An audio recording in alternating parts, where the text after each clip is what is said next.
Hello guys, welcome to my YouTube channel. आज मैं आप लोगों के लिए पीएच स्केल का क्लास लेके आया हूं, जिसमें आज हम लोग जानेंगे पीएच स्केल के बारे में।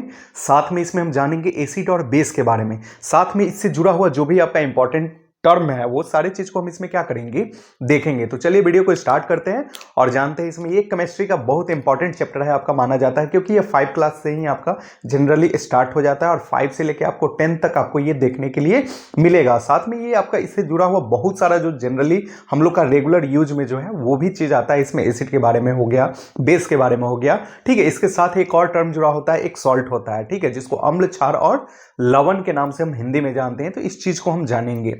साथ में पीएच के बारे में जितना भी इससे जुड़ा हुआ जो भी क्वेश्चंस आपके एग्जाम में आते हैं, चाहे जो भी आपका इससे जुड़ा हुआ टर्म्स होता है, वो सारे टर्म्स को हम इसमें क्या करेंगे, समझने का कोशिश करेंगे। तो चलिए वीडियो को स्टार्ट करते हैं और देखते हैं इसके बारे में। सबसे पहले देखिए, हम जानेंगे यहाँ पे पीएच स्केल के बारे में, ठीक है। पीएच स्केल में क्या है आपका, इसमें एसिड के बारे में जानेंगे। सेकंड में हम क्या जानेंगे, बेस के बारे में जानेंगे, ठीक है। एसिड हो गया, बेस हो गया। सबसे पहले हम देखेंगे कि पीएच स्केल का खोज जो कौन किया था, सोरेन सोरेनसन किए थे। ये एक क्या थे, डेनमार्क के एक साइंटिस्ट थे। डेनमार्क के इनका क्या हुआ था, वहीं पे जन्म हुआ था। और डेनमार्क जो है उसी की राजधानी यहाँ कोपेनहेगन है, वहीं पे इनका ये क्या किए थे, इसका खोज किए थे, ठीक है। इससे जुड़ा पीएच से सबसे पहले हम जानेंगे कि पीएच का फुल फॉर्म क्या होता है। तो पीएच का फुल फॉर्म जानेंगे तो पीएच में देखिए पोटेंशियल भी बोला जाता है। यहाँ पे पोटेंशियल ऑफ हाइड्रोजन के नाम से हम इसको जानते हैं। साथ में हम पावर ऑफ हाइड्रोजन के नाम से भी हम जानते हैं, ठीक है, या इसी को पोटेंज हाइड्रोजन के नाम से भी हम जानते हैं, ठीक है। एक चीज और आपको ध्यान में रखना है कि ये जो पोटेंज दिख रहा है ये आपका एक जर्मन भाषा का लैंग्वेज है। ये भी पूछा जा सकता है, पोटेंज किस भाषा, किस लैंग्वेज का ये है, कैसे आपका लैटिन होता है, ठीक है, जर्मन है, फ्रेंच है, तो ये आपका जर्मन भाषा का पोटेंज। और जर्मन में इसका पोटेंज का मतलब होता है, आपको ध्यान में रखना है, इसका मतलब होता है पावर, ठीक है। तो पोटेंज का मतलब पावर होता है, तो इसका मतलब हम पावर। देखिए पीएच स्केल में और हम नेक्स्ट बात करेंगे आपका। तो पीएच स्केल जो होता है वो क्या होता है, उस पे अंकित रहता है, स्केल पे नंबर होता है, ठीक है ना। वो आपका 0 से लेके 14 तक आपका नंबर अंकित किया रहता है, ठीक है। जिसमें आपको याद रखना है कि more than 0 but less than 7, यानी कि 0 से आपका जो क्या रहेगा, 0 से स्टार्ट रहता है, जिसका 0 होता है, ठीक है ना, वो सबसे ज्यादा क्या होता है, कोई भी चीज एसिडिक होता है, सबसे ज्यादा अम्लीय 0 वाला ही होता है, ठीक है। आपको ये ध्यान रखना है। और 7 तक के बीच में जितना भी आपका आएगा, ठीक है ना, 7 से नीचे जो भी रहेगा 0 तक, वो सारा आपका आ जाएगा, उसको एसिडिक बोलेंगे, जिसको अम्लीय बोलते हैं, ठीक है, अम्लीय हो जाएगा, ठीक है। बेसिक में अगर हम बात करेंगे इसमें तो देखिए 7 से ऊपर रहता है, लेकिन आपका क्या रहेगा, 14 से आपका नीचे 14 तक, मतलब 7 से लेके 14 तक का, जो 7 से ऊपर और 14 तक अगर हम बात करेंगे ना, तो ये बेसिक होता है, जिसको हम क्षारीय बोलते हैं। आपको ध्यान में रखना है, ये क्षारीय हो जाता है, ठीक है। और पूरे पूरे अगर 7 होगा तो उसको हम बोलेंगे न्यूट्रल बोलते हैं, जिसको हिंदी में उदासीन बोलते हैं। ये भी आपको ध्यान में रखना है। और जल जो होता है, ठीक है ना, जल जो अब शुद्ध जल अगर हम बात करेंगे, ठीक है ना, शुद्ध जल जो होता है, शुद्ध जल का अगर हम बात करेंगे, पीएच वैल्यू जो होता है, शुद्ध जल का जो आपका पीएच वैल्यू होता है वो कितना होता है, शुद्ध जल में आपका 7 होता है। पूरे पूरे जो होता है वो क्या होता है, 7 होता है। और इसी वजह से क्या होता है कि जो शुद्ध जल होता है उससे इलेक्ट्रिसिटी पास नहीं करता। विद्युत धारा जो अगर प्रवाहित करते हैं तो उससे होकर विद्युत धारा प्रवाहित नहीं होता है, क्योंकि वो न्यूट्रल होता है, उदासीन होता है, ठीक है। एक चीज और ध्यान में रखना है कि अगर आप ताप बढ़ाइएगा, ताप बढ़ाने पर जो पीएच का मान होता है, ठीक है ना, वो क्या होता है, घटता है। इस चीज से भी एग्जाम के पॉइंट ऑफ व्यू से ये क्वेश्चन आपको ध्यान में रखना है कि अगर टेम्परेचर बढ़ाएंगे तो वहां पर पीएच वैल्यू क्या होगा, घटेगा। नेक्स्ट हम बात करेंगे लिटमस पेपर, ठीक है ना। लिटमस पेपर क्या होता है, तो लिटमस पेपर से हम क्या करते हैं, किसी चीज को हम जानने का कोशिश करते हैं कि वो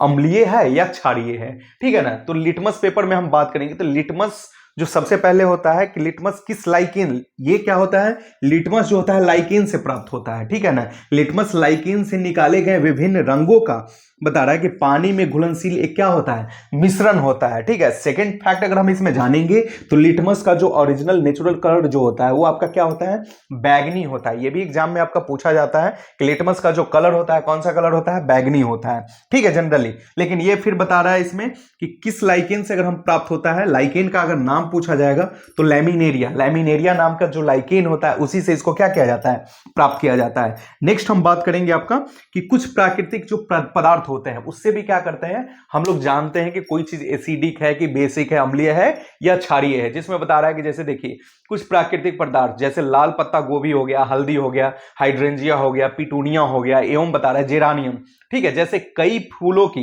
रंगीन जो पंखुड़ियां होते हैं, ठीक है, किसी विलियन में बता रहा है कि अम्ल एवं क्षार की उपस्थिति को क्या करते हैं, सूचित करते हैं। इसके बाद हम नेक्स्ट जानेंगे, एक चीज और ध्यान में रखिएगा, जब आप 11th-12th का वहां पर आप साइंस पढ़िएगा, वहां पे एसिड बेस में आपको एक चीज देखने के लिए मिलता है, इसी में आपको एक चीज ध्यान में रखना है, नेटल। नेटल करके एक क्या होता है, नेटल एक शाकीय पौधा है, ठीक है, नेटल, नेटल एक क्या है, शाकीय पौधा है, जो आपको देखने के लिए मिलेगा, शाकीय पौधा है, पादप है, ठीक है, जो क्या करता है, इसका जो होता है ना, ये एक जंगली पौधा है, ठीक है, इसमें क्या होता है कि इसके पत्तियों में जो होता है बालनुमा जो होता है ना, बालनुमा होता है, ठीक है, और उससे अगर आपको टच हो जाएगा, उससे अगर कहीं पे अगर आपको लगता है तो वो आपको दर्द फील होता है, उससे क्या होता है, रीजन क्या होता है वहां पे, इसके पादप का जो पत्ता होता है, इसमें जो पंखनुमा डंकनुमा जो बता रहा है कि बाल होता है, ठीक है ना, डंकनुमा बाल होता है, अगर इसका डंक लग जाएगा आपको तो इससे क्या होगा कि मेथोनोइक एसिड होता है, इसके पादप के डंक में मेथोनोइक एसिड होता है, ठीक है ना, मेथेनोइक अम्ल होता है, जिसकी वजह से क्या होता है, वो आपको दर्द होता है, ठीक है ना, उसमें आपको क्या होगा, दर्द होगा, और ये आपको ध्यान में रखना है कि इसके साथ अगर ये दर्द होता है तो वहीं पे आपको क्या होता है, उस पेड़ के पास ही आपको क्या होता है, एक डॉक डॉक नाम का एक पौधा होता है, ठीक है ना, उसको आप वहां पे क्या करिएगा, जहां पे आपको लगेगा वहां पे अगर आप रगड़िएगा, डॉक नाम का एक पौधा होता है, वो भी आपको उसी के अगल बगल में मिलता है, या वहीं पे जनरली आपको देखने के लिए मिलेगा, उसको वहां पे रगड़िएगा तो आपको क्या होता है, आपको दर्द कम फील होता है, ठीक है। नेक्स्ट हम बात करेंगे कि अम्ल, अम्ल यहां पर देखिएगा, दिख नहीं रहा होगा लाइट के कारण, तो यहां अम्ल लिखा हुआ है और यहां इसके बगल में धातु लिखा हुआ है, अम्ल और धातु दोनों को अगर हम रिएक्शन करवाते हैं, यहां पे धातु लिखा हुआ है, दिख नहीं रहा होगा, ठीक है, लाइट के कारण, तो यहां अम्ल है, यहां पे धातु है, ठीक है, तो अम्ल और धातु को जब हम रिएक्ट करवाते हैं तो वैसे कंडीशन में आपको क्या बनता है, लवण देखने के लिए मिलता है, साथ में आपका हाइड्रोजन गैस मिलता है। जैसे अम्ल में अगर हम बात करेंगे तो हाइड्रोक्लोरिक एसिड हो गया, HCl हो गया, HCl को अगर हम सोडियम से रिएक्ट करवाते हैं तो वहां पे आपका बनेगा NaCl, सोडियम क्लोराइड बनेगा, साथ में आपका हाइड्रोजन गैस बनेगा। तो कोई भी अगर अम्ल को अगर आप धातु के साथ रिएक्ट करवाइएगा तो वहां पे सॉल्ट का फॉर्मेशन होता है और साथ में आपका हाइड्रोजन गैस निकलता है, ठीक है। अगर आप यही चीज क्षार के साथ अगर हम बात करेंगे, क्षार को अगर हम धातु से रिएक्ट करवाएंगे तो वहां भी आपका लवण बनेगा, ठीक है ना, और हाइड्रोजन जो होगा वो प्राप्त होगा गैस के फॉर्म में, ठीक है। जैसे हम बात करेंगे सोडियम हाइड्रोक्साइड, ठीक है, सोडियम हाइड्रोक्साइड हम बात करेंगे NaOH, ठीक है, NaOH होता है सोडियम हाइड्रोक्साइड प्लस Zn। एक चीज और ध्यान रखना है, जो भी हाइड्रोक्साइड होगा यानी कि OH जो आयन देता है, ठीक है, OH माइनस निगेटिव आयन होता है और H जो होता है प्लस होता है, तो जितना भी आपका क्षार होता है OH निगेटिव आयन देता है, ठीक है, और जो भी आपका अम्ल होगा वो आपका H प्लस आयन देता है, इस चीज को भी आपको ध्यान में रखना है। इसीलिए आप देख लीजिएगा ये हाइड्रोक्लोरिक एसिड है, ठीक है ना, इसका रिएक्शन अगर हम करवाएंगे, H दिया, NaOH यहाँ पर देख रहे हैं, ये OH दिख रहा है, यहाँ पर H है, H प्लस आयन है एसिड के साथ, यहाँ पे OH जो दिख रहा है आपका क्या है, आपका हाइड्रोक्साइड है, तो ये चीज बता रहा है कि क्षार को अगर हम धातु से रिएक्ट करवाएंगे तो यहाँ पर भी आपको जैसे सोडियम हाइड्रोक्साइड को Zn के साथ रिएक्ट करवाएं तो Na2ZnO2 जिसको सोडियम जिंकेट बोलते हैं और प्लस हाइड्रोजन गैस आपका क्या होता है, निकलता है। नेक्स्ट हम बात करेंगे धातु कार्बोनेट हो गया या धातु हाइड्रोजन कार्बोनेट हो गया, अगर इसका रिएक्शन अगर आप किस चीज से करते हैं, अम्ल के साथ अगर रिएक्ट करवाते हैं, धातु कार्बोनेट या आपका बता रहा है कि धातु हाइड्रोजन कार्बोनेट, ठीक है, तो वहां पर आपका किस चीज का निर्माण होगा, तो वहां पे भी आपको ध्यान रखना है, सॉल्ट होता है, लवण का मतलब सॉल्ट होता है, साथ में आपको कौन सा गैस, कार्बन डाइऑक्साइड गैस मिलेगा और साथ में आपका क्या मिलेगा, वाटर मिलेगा। तो इस चीज को भी आपको क्या करना है, ध्यान में रखना है। नेक्स्ट हम बात करेंगे कि एसिड और बेस, अगर आप अम्ल और क्षार दोनों को अगर आप रिएक्ट करवाते हैं तो अम्ल और क्षार जब रिएक्ट होता है ना तो उसको हम बोलते हैं उदासीनीकरण अभिक्रिया होता है, जिसमें हम इंग्लिश में बोलते हैं न्यूट्रलाइजेशन रिएक्शन।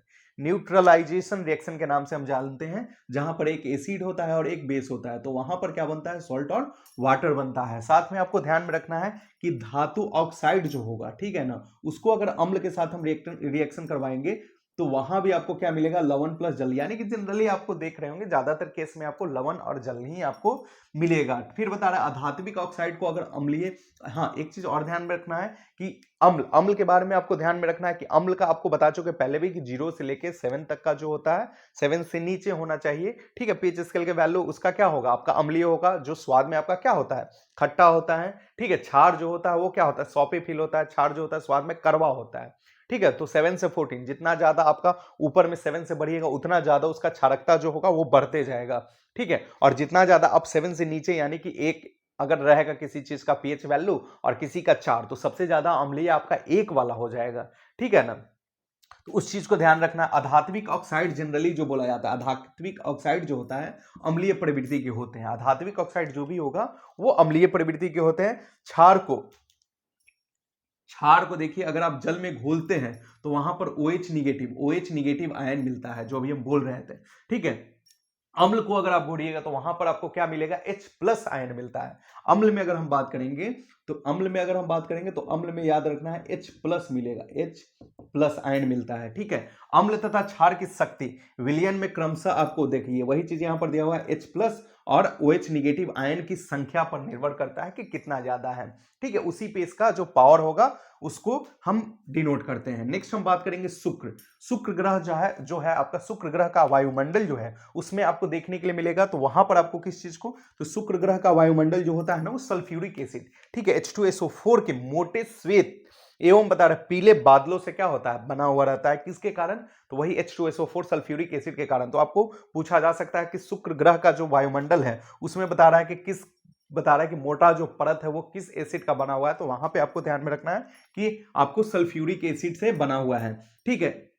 एक चीज और याद रखना है कि दांत जो होता है, दांत का जो एनामेल होता है, ठीक है, दांत का जो एनामेल होता है वो किस चीज से बना हुआ होता है, तो कैल्शियम बता रहा है, कैल्शियम हाइड्रोक्सी बता रहा है कि एपेटाइट, कैल्शियम हाइड्रोक्सी एपेटाइट से क्या होता है, दांत का जो आपका एनामेल होता है, ठीक है ना, वो बना हुआ रहता है। नेक्स्ट हम बात करेंगे, एक चीज और ध्यान में रखना है कि जल में अगर हम बात करेंगे, जल में अगर हम क्या करेंगे कि अम्ल या क्षार अगर मिलाते हैं तो उसका जो आयन होता है, जल में अम्ल या क्षार के मिलाने से उसका आयन जो होता है, आयन में क्या होता है, कमी आता है, ठीक है ना। और वो कमी कैसे आता है, प्रति इकाई आयतन में जो कमी आता है, जल में हम बात करेंगे अम्ल तथा क्षार को मिलाने पर प्रति इकाई जो उसके आयतन में कमी होता है उसके आयन में, उसी को हम क्या कहते हैं, तनुकरण कहते हैं। इस चीज को भी ध्यान में रखना है आपको, तनुकरण। और अम्ल तथा क्षार जो होता है जल में क्या होते हैं, तनुकृत होते हैं। अम्ल तथा क्षार जो होता है तनुकृत कहलाते हैं। साथ में आपको एक चीज और ध्यान में रखना है कि क्षार में एक चीज और याद रखना है कि इंग्लिश में बोला जाता है एक चीज, ठीक है, हिंदी में भी उसको वही अम्ल को एक अल्कैलीज आपको पढ़ने के लिए मिलेगा, इसको हिंदी में क्षार ही बोलते हैं, ठीक है ना। तो जितना भी अल्कैलीज होता है, ठीक है, अल्कैलीज किसको कहेंगे, तो विच बेस सॉल्युबल इन वाटर, मतलब जो भी बेस जो होता है, जो भी क्षार अगर जल में घुल जाता है, ठीक है ना, उसी को हम बोलते हैं कि अल्कैलीज बोलते हैं, ठीक है। यानी कि जितना भी आपका which basis soluble in water is known as बता रहा है कि अल्कैलीज, ठीक है। और आपको पता होना चाहिए कि all alkalis are bases but not all बता रहा है कि bases are alkalis. Because reason ये है कि जितना भी आपका बेसिस होगा, जितना भी क्षार होगा, वो सारा का सारा जल में नहीं घुलेगा। जो जल में घुलेगा उसी को अल्कैलीज बोलेंगे, जो नहीं घुलेगा उसको हम क्या बोलेंगे आपका, तो वो बेसिस ही रहेगा, ठीक है ना। तो वो ध्यान में आपको इस चीज को भी रखना है। नेटाल के बारे में आपको बोल ही दिए कि एक शाकीय पौधा है, ठीक है ना, जिसके पंख में अगर ये जिसके पत्ते में अगर हम बात करेंगे तो डंकनुमा बाल होते हैं। वो अगर गलती से आपको टच हो जाएगा तो वहां पे आपको दर्द फील होगा। उसका भी रीजन होता है आपका मेथोनोइक एसिड, क्योंकि उसके पत्तों में अगर हम बात करेंगे डंक में, उसका जो होता है बाल में, वो क्या होता है, मेथोनोइक एसिड होता है, जिसके कारण हम लोग को दर्द होता है। और उसी के जस्ट बगल में हम बताएं कि डॉक नाम का एक पौधा होता है, उसको अगर आप वहां पे रगड़िएगा तो वो क्या करेगा, उसको दर्द को ठीक कर देता है। नेक्स्ट हम बात करेंगे आपका कि पीएच, इसी में हम बात करेंगे कुछ पदार्थों का जो पीएच मान है, बहुत सारा है, ऐसे एग्जाम को पॉइंट ऑफ व्यू से कुछ भी दे सकता है, लेकिन कुछ आपको यहां पर लिख दिए ताकि एक जनरली आपको बेसिक कुछ दिमाग में आपका रहेगा। तो सबसे पहले हम बात करेंगे जठर रस का।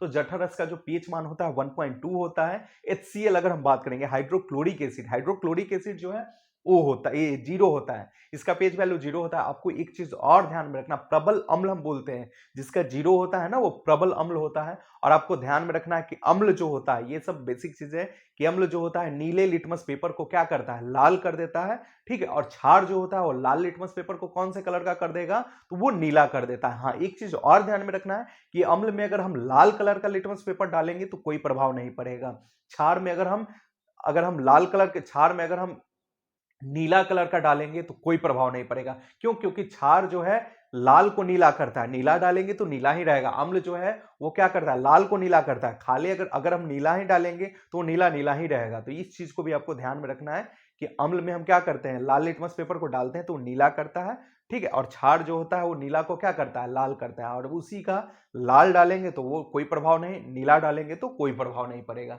इस चीज को भी ध्यान में रखना है। साथ में हमारा पेट जो होता है, हमारा स्टमक जो होता है, जिसको उदर बोला जाता है, वहां पे हाइड्रोक्लोरिक एसिड क्या होता है, खुद से जनरेट होता है।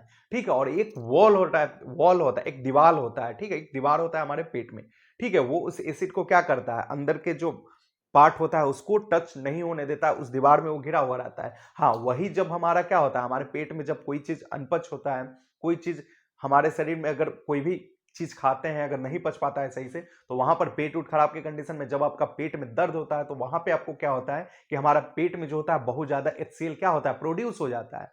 ठीक है, और उसका दीवार जो होता है फटने लगता है, और वो क्या करता है, वो और भी चीज को जब टच करेगा तो वहां पे हम लोग को दर्द फील होता है। और एक चीज और याद रखना है कि जब हाइड्रोक्लोरिक एसिड बहुत ज्यादा जनरेट होता है तो इसी वजह से ये अम्ल है, तो अम्ल को काटने के लिए आपको किस चीज को डाला जाएगा, क्षार को। तो इसीलिए हम एंटासिड यानी कि मैग्नीशियम हाइड्रोक्साइड का यूज किया जाता है। समझ में आ रहा है, जो दवा हम लोग खाते हैं तो मैग्नीशियम हाइड्रोक्साइड होता है, इस चीज को भी ध्यान में रखना है। नेक्स्ट हम बात करेंगे बैटरी एसिड।